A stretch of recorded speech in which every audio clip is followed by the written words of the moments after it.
Hello everyone, मैं Pushpa Singh competitive study point में आपका स्वागत करती हूँ।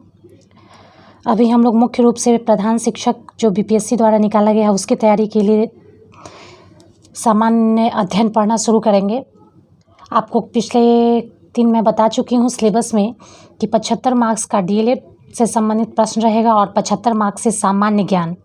सामान्य ज्ञान में आप किसी भी बुक को फॉलो कर सकते हैं, लेकिन लूसेंट ज़्यादा माना गया बुक है, तो इसी कारण से हम लोग सामान्य ज्ञान में लूसेंट बुक को सबसे पहले फॉलो करेंगे। इसके बाद दूसरा बुक फिर है जिसको देखा जाएगा, लेकिन सबसे पहले समय हमारे पास कम है। लूसेंट सामान्य ज्ञान देखेंगे और लूसेंट सामान्य ज्ञान में सबसे पहले सामान्य विज्ञान देखेंगे। सामान्य विज्ञान चूँकि उससे मैक्सिमम क्वेश्चन रहने वाला है, तो सामान्य विज्ञान पे ज़्यादा फोकस करना होगा और नेगेटिव पॉइंट है, इसलिए पढ़ाई तो निश्चित ही करना होगा।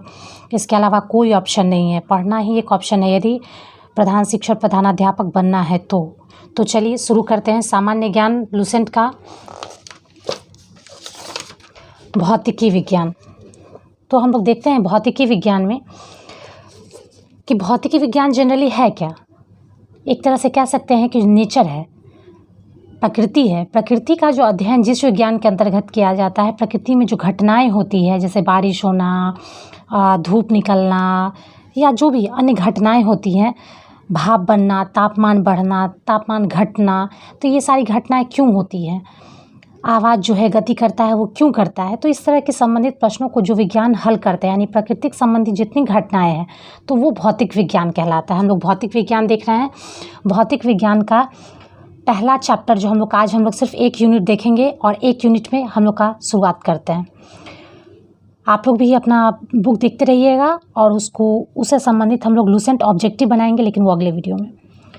भौतिकी प्राकृतिक विज्ञान की वह शाखा है जिसमें द्रव्य तथा ऊर्जा और उसकी परस्पर क्रियाओं का अध्ययन होता है। भौतिकी प्राकृतिक जगत का मूल विज्ञान है। अभी हम जस्ट बताए हैं कि मूल विज्ञान मतलब क्या, प्राकृतिक विज्ञान एक तरह से कर सकते हैं, जिसमें क्या होता है तो द्रव्य और ऊर्जा के बीच आदान प्रदान होता है। द्रव्य और ऊर्जा के बीच परस्पर क्रिया होती है। क्योंकि एक तरह से ये भी कह सकते हैं कि विज्ञान जो है, भौतिकी विज्ञान जो है, अन्य विज्ञान का शाखाओं का आधार है। ये आधार है, या कह सकते हैं कि अन्य शाखाओं का विकास भौतिकी के ज्ञान पर बहुत हद तक निर्भर करता है। पहला चैप्टर हमारा आता है मात्रक, जिसको हम लोग क्या कहते हैं, यूनिट। मात्रक को क्या कहते हैं, यूनिट। तो मात्रक का कैसे डिफाइन करते हैं, किसी राशि के मापन के निर्देश मानक को मात्रक कहते हैं। तो मात्रक किसी न किसी चीज़ को मापना ज़रूरी होता है और किसी चीज़ को भी मेज़र करने के लिए एक यूनिट की ज़रूरत होती है। ठीक है, केला है या फिर सेब है, कलम है, तो कितनी है आखिर, तो इसको नापने के लिए किसी न किसी संख्या के साथ साथ उसकी मात्रक की भी ज़रूरत होती है। जैसे मान लीजिए कि हम लोग दूध को लीटर में नापते हैं, वहीं तापमान को हम लोग केल्विन में नापते हैं, फ़ारेनहाइट में मापते हैं। तो इसी तरह से मात्रक जो है एक स्टैंडर्ड यूनिट जो होता है, या एक मापने वाला, किसी चीज़ को मापने वाला जो निर्देश होता है, जिसके आधार पर किसी चीज़ का आदान प्रदान लेन देन करते हैं, तो वो मात्रक कहलाता है। मात्रक है क्या, तो किसी राशि के मापन के निर्देश मानक को मात्रक कहते हैं, यूनिट कहते हैं। मात्रक भी दो तरह का होता है। पहला मात्रक हो गया मूल मात्रक और दूसरा हो गया व्युत्पन्न मात्रक, यानी कि fundamental units and derived units जिसको हम कहते हैं। मात्रक कितने प्रकार का, दो प्रकार का होता है, फंडामेंटल यूनिट एंड व्युत्पन्न मात्रक, डिराइव्ड यूनिट्स। तो मात्रक क्या है, तो मात्रक किसी भी चीज़ को मापने का एक निर्देश है और यह दो प्रकार का होता है, मूल मात्रक और व्युत्पन्न मात्रक। ईसाई पद्धति में ऐसे बहुत सारी पद्धतियां हैं जिसमें हम लोग जानते हैं या फिर पहले पढ़े भी होंगे कि एफपीएस मात्रक भी डिफरेंट टाइप का होता है। जैसे कि हो गया एफपीएस सिस्टम, इसमें foot, pound, second, CGS, centigrade, gram, second, MKS, metre, kilogram, second. तो ये 3 सिस्टम है, लेकिन ये तीनों सिस्टम में ज़्यादा ये जो एमके सिस्टम है, इसी एमके सिस्टम का रूपांतरण करके 2 अन्य राशियां जो लास्ट में ऐड किया गया है, कैंडेला और पदार्थ का परिणाम। तो इन दोनों को मिलने के बाद, इन दोनों को ऐड करने के बाद इसका नाम पड़ गया एसआई यूनिट। अब एसआई यूनिट के बारे में हम लोग देखते हैं। एसआई पद्धति में मूल मात्रक की संख्या 7 होती है, जिसे नीचे की सारणी में दिया गया है। तो मूल मात्रक कितने प्रकार का? 7 मूल मात्रक, यानी अभी हम तुरंत पढ़े मात्रक 2 प्रकार का, कौन कौन? फंडामेंटल और डिराइव्ड, यानी कि मूल मात्रक और व्युत्पन्न मात्रक। तो मूल मात्रक कितना तरह का हो गया? 7 तरह का। किस पद्धति में? एसआई पद्धति में। बिल्कुल एसआई पद्धति में। अब भौतिक राशि को, ये बहुत इंपॉर्टेंट है, इसको याद कर लेना जरूरी है, एग्जाम में बीपीएससी रिलेटेड किसी भी एग्जाम में ये पूछता है। तो हम लोग देखते हैं लंबाई। लंबाई को हम लोग किस चीज़ में? एसआई यूनिट में मापते हैं? मीटर में, और इसका सिंबल क्या देते हैं? Small M. द्रव्यमान को किस में मापते हैं? किलोग्राम में, और इसका सिंबल केजी। समय को किस में मापते हैं? सेकंड में, और इसका यूनिट एस। ताप को किस में मापते हैं? केल्विन में, और इसका यूनिट है के। अभी तक हम लोग देखे 3 एम के सिस्टम में हम जस्ट बताए थे एम के एस। एम के सिस्टम का पहला 3 हम बताए थे, इसी का रूपांतरण हुआ है एसआई सिस्टम में। एम के का पहला 3 आपको यहाँ पे मिल जाएगा। मीटर लंबाई नापने के लिए, द्रव्यमान किलोग्राम में मापते हैं, समय सेकंड में मापते हैं, और बाकी 4 जो है उसके बारे में देख लेते हैं। टेम्परेचर को हम लोग मापते हैं केल्विन में। ताप जो है सो किस में मापते हैं? केल्विन में। ताप केल्विन में मापा जाता है, और इसका सिंबल क्या है? के। केल्विन से के फॉर केल्विन, तो कैपिटल के। इलेक्ट्रिक करंट यानी विद्युत धारा, विद्युत धारा को मेज़र किया जाता है एम्पियर में। एम्पियर जो हो गया उसको कैपिटल ए में मेज़र करते हैं। एम्पियर को किस में मेज़र करते हैं? कैपिटल ए में, एम्पियर। और ज्योति तीव्रता, कैंडेला, लाइट का जो हम लोग देखते हैं ना, ल्यूमिनस इंटेंसिटी जिसको बोलते हैं, इंग्लिश में इसको बोलते हैं ल्यूमिनस इंटेंसिटी। लाइट की जो तीव्रता होती है उसको कैंडेला में मापते हैं। किसमें? कैंडेला में। सीडी, पदार्थ का परिणाम। किसी पदार्थ को मापने के लिए जो यूनिट होता है उसको हम लोग बोलते हैं क्या? मोल। MOL, इसका सिंबल देते हैं मोल। तो एसआई यूनिट में 7 हो गया हमारा। फंडामेंटल यूनिट कौन कौन सा? लंबाई, द्रव्यमान, समय, ताप, विद्युत धारा, ज्योति तीव्रता, पदार्थ का परिणाम। अब आते हैं हम लोग एसआई के संपूरक मूल मात्रक। ये दोनों होता है संपूरक यानी सहायक, इसका भी एंगल के सेंस में इसका यूज किया जाता है। जैसे कि 2 हो गया, समतल कोण और घन कोण, जिसको बोलते हैं प्लेन एंगल। समतल कोण को प्लेन एंगल, और दूसरा हो गया सॉलिड एंगल। प्लेन एंगल का रेडियन में RAD से सिंबल देते हैं, और घन कोण स्टेरेडियन SR से। याद रखेंगे, जैसे समतल कभी कभी एग्जाम में पूछे हुए, बीपीएससी एग्जाम में पूछे हुए घन कोण का क्या होता है, तो स्टेरेडियन SR होता है। यदि पूछा जाए ज्योति तीव्रता का क्या होता है, तो कैंडेला CD। ये टाइम देना होगा तभी याद होगा, और इसको घर पे रिवाइज करना है। एक बार पढ़ने के बाद लूसेंट वाली बुक लेकर के उससे रिवाइज करनी होगी। अब एसआई के कुछ पुराने मात्रक के नए और पुराने संकेत देखते हैं। जैसे टेम्परेचर जो है वो डिग्री सेंटीग्रेड में नापते हैं, डिग्री सेल्सियस। आवृत्ति कंपन प्रति सेकेंड हर्ज, और ज्योति तीव्रता कैंडेला शक्ति CD में नापते हैं। तो पुराना यानी कि ये पुराना सिंबल है। ताप को पहले किस में नापते थे? डिग्री सेल्सियस में। अभी भी हम लोग किसी को पूछते हैं फीवर कितना है तो डिग्री सेंटीग्रेड में बताते हैं। आवृत्ति को पहले CPS में नापते थे, है ना, CPS में मापते थे। ज्योति तीव्रता जिसको हम अभी बताएं कि ल्यूमिनस इंटेंसिटी यहाँ पे था, अभी कैंडेला है, लेकिन पहले इसका था, पहले भी इसका CD था, और पहले इसका CP था, और अब CD है। पहले CP था, अब CD है। तापमान का पहले भी डिग्री सेंटीग्रेड था, अब डिग्री सेल्सियस है। आवृत्ति का पहले CPS था, अब हर्ज है। ज्योति तीव्रता का पहले CP था, अब CD है। कैंडेला शक्ति था, अब कैंडेला है। तो पुराना मात्रक के साथ साथ नए मात्रक को भी ध्यान रखना होगा।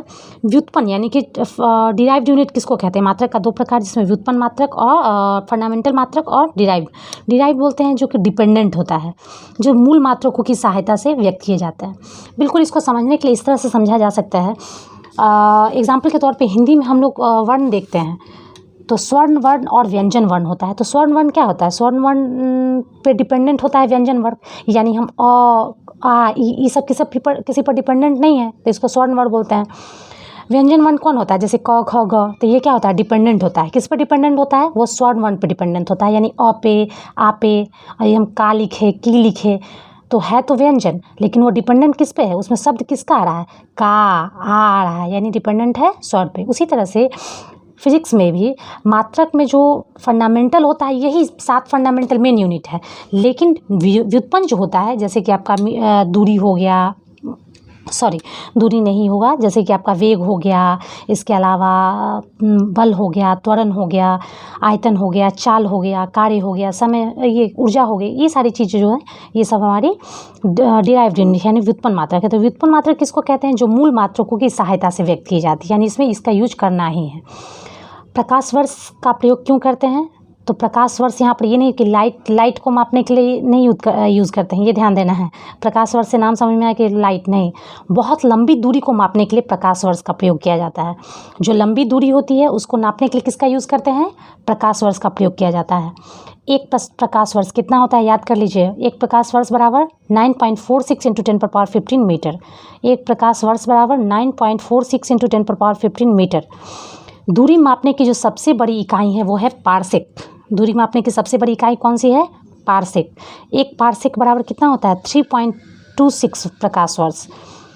दूरी मापने की सबसे बड़ी इकाई पारसेक। एक प्रकाश वर्ष बराबर 9.46 × 10⁻15 मीटर और एक पारसेक बराबर 3.26 प्रकाश वर्ष बराबर 3.08 × 10⁻16 मीटर। बल का CGS यूनिट हम बताए थे। CGS यूनिट कहने का मतलब होता है सेंटीग्रेड, ग्राम और सेकेंड। तो यहाँ CGS कहने का मतलब CGS पद्धति में कार्य का जो मात्रक होता है वो अर्घ है। SI पद्धति में जो मात्रक है इसका वो जूल है। तो कार्य या ऊर्जा का मात्रक क्या था CGS में? अर्घ। और SI में क्या है? जूल। SI में कार्य का और ऊर्जा का मात्रक क्या है? जूल है। और एक जूल बराबर कितना होता है? 10⁻7 अर्घ। ये इंपॉर्टेंट क्वेश्चन है जो बार बार पूछे और इम्पॉर्टेंट है, याद कर लीजिएगा। एक जूल बराबर 10⁻7 अर्घ। अब देखते हैं 10 के विभिन्न घातों के प्रतीक। अब 10 के सेंस में ही हम लोग बच्चा से ही पढ़ते आ रहे हैं, ये सब तो बहुत ईजी चीज़ है ये, लेकिन हाँ ध्यान रखना होगा। बहुत छोटा राशि को और बहुत बड़ा राशि को, जिसको हम मीटर सेंटीमीटर में उतना कन्वर्ट नहीं कर सकते हैं, तो इसीलिए हमको पावर या घात का यूज किया जाता है। अब विशेष नाम इसका दिया हो गया है जो एक सारणी में, इसको देख लेते हैं। जो है 10 के पावर घात में एक पॉजिटिव फॉर्म में रहेगा, एक निगेटिव फॉर्म में रहेगा, यानी कि सूक्ष्म रूप में जाएगा, नीचे जितना जाते जाएगा वो सूक्ष्म रूप में जाते जाएगा, और ये जितना जाएगा वो बड़ा के सेंस में जाते जाएगा। तो इसको देखते हैं, ये नीचे से शुरू कीजिए, 10⁻1 से ज़्यादा आसान रहेगा। Deca, hecto, kilo, mega, giga, tera, peta, exa. तो 1 2 3 फिर 6 3 का डिफरेंस आते जाएगा, इससे याद कर लीजिएगा। 10⁻1 10⁻2 यहाँ तक तो ठीक है। डेका, हेक्टो, किलो 10⁻3, फिर देखिए यहाँ का 3 का पावर में डिफरेंस आ रहा है, 6 और 3, फिर 6 से 9 चला गया, 9 से 12, 12 से 15, 15 से 18, तो 3 का डिफरेंस आएगा। लाइन से इसको कविता की तरह याद कर लीजिए। कैसे? Deca, hecto, kilo, mega, giga, tera, peta, exa. और माइनस वाला में कैसे याद कीजिए, और उसका सिंबल भी याद कर लेना। तो सिंबल तो आसान है याद करना, जो वर्ड है उसी का। पेटा का P हो गया, एक्सा का E हो गया, टेरा का T हो गया, गीगा का G हो गया, मेगा का M हो गया, किलो का K हो गया, वैसे ही। तो माइनस यानी सूक्ष्म वाला जो है, सूक्ष्म डिस्टेंस को कैसे नापते हैं? तो सूक्ष्म डिस्टेंस को मापने के लिए माइनस में यूज़ करते हैं। डिस्टेंस ही नहीं, सूक्ष्म किसी चीज़ का हो सकता है, करंट का हो गया, टेम्परेचर का हो गया, किसी चीज़ को माइनस में नहीं मेज़र करना होगा, बहुत सूक्ष्म हो वैल्यू, तो उसको मापते हैं किस में? उसको देखते हैं। Deci, centi, milli, micro, nano, pico, femto, atto. Deci, centi, milli, micro, nano, pico, femto, atto. इसको भी एक पोएम की तरह, कविता की तरह रट जाना है। कैसे? Deci, centi, milli, micro, nano, pico, femto, atto. Deci, centi, milli, micro, nano, pico, femto, atto. और इसमें भी सेम वही डिफरेंस है, पावर में बस माइनस चला गया है। 10⁻−1 -2 -3, फिर डिफरेंस 3 का है, 3 से 6 9 12 15 18 गया है। 3 का डिफरेंस याद कर लीजिए। 1 से 2 जाएगा, लेकिन उसका 3 से जैसे ही जाएगा वो 3 का डिफरेंस आता जाएगा। Deci, centi, milli, micro, nano, pico, femto, अट्टो। 10⁻−1 10⁻−2 -3 -6 -9 -12 -15 -18। तो इसका सिंबल भी याद कर लेंगे। अभी तक के लिए इतना ही, और फिर हम लोग देखेंगे आगे सेकंड चैप्टर कल के दिन गति में क्या हम लोग को पढ़ना है उसको भी देखेंगे, क्योंकि समय हम लोग के पास बहुत कम है और चैप्टर कंप्लीट करना है। साथ साथ हम DLED वाला भी लेकर आएंगे कल से। DLED का भी हम लोग को कंप्लीट करना होगा, तभी 25 जून को हम लोग का एग्ज़ाम कंप्लीट हो पाएगा। नेगेटिव मार्किंग है, इसलिए चैप्टर को याद करते जाएँ। शाम में हम वीडियो डालेंगे और लुसेंट ऑब्जेक्टिव की, उसकी तैयारी ज़रूर करके रखें। कमेंट में कैसा लगा इसके बारे में ज़रूर बताएं। Thank you. Competitive study point को ज़रूर लाइक सब्सक्राइब ज़रूर करें। थैंक्स।